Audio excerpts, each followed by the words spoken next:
Usapang depensa tayo ni Kai Sotto at narito ang ilan lamang sa solid na supalpal at butataan ni Kai sa team ng Yokohama. Sa eksenang ito talagang pinalipad ni Kai Sotto ang bola, walang nagawa ang opensa ng kanilang kalaban. Bola parang sinet tapos in-spike ni Kaiju, lakas ni Kai Sotto sa depensa, kanyang ipinakita maging ang hapon na commentator napasigaw ng Braku.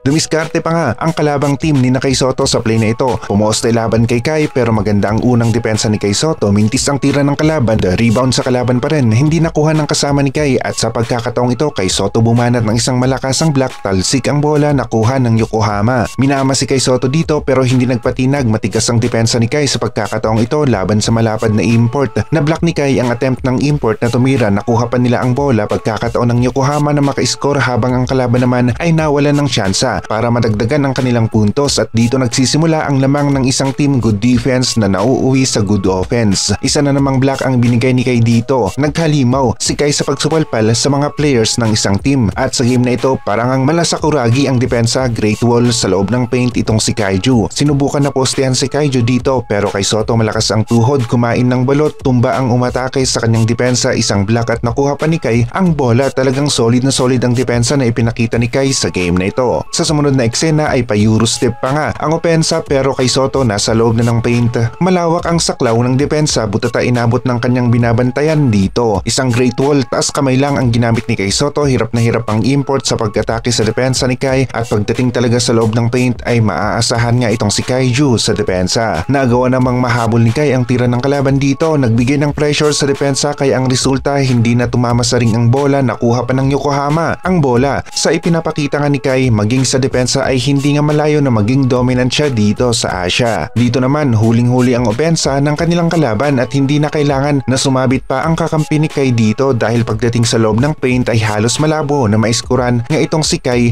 ng harapan. Haba ng kamay ni Kai Sotto at siya pa ang nakabutata sa kalaban sa play na ito. Opensa ng kanilang kalaban hindi tumama sa ring, nakuha pa rin nila ang rebound pero Kaiju hindi na pumayag na makatira pa sila dito, binutata ang tira, 24 seconds violation ang napala ng kanilang kalaban sa eksenang ito. Dito napakaliwanag ng malinis na block ni Kaiju, walang nagawa ang umatake kung hindi ay mabigla rin sa depensa ni Kai. Sunod na play natin, sinubukan na daanin sa bilis si Kai Sotto pero matinding block ang binigay niya sa play na ito at Kaiju nakasabay sa bilis ng umatake sa kanyang depensa. Dito naman Kai Sotto last line ng defense at Kaiju hindi pinalusot ang tira ng kanilang kalaban, nahabol ang tira sa eri na butata. Import maganda ang galaw, may spin move pero Kai Sotto mas solido ang depensa, lipad na naman ang bola. Import hindi makapaniwala sa nangyari, gustong humingi ng goaltending pero sabi ng referee malinis na butata ang nagawa ni Kai sa play na ito. Napakataas ng tira ng kalaban dito pero Kai Sotto naabot pa rin ang bola at nablock nga niya ang tira. Fans at commentator na bilib sa depensa ni Kai sa eksenang ito.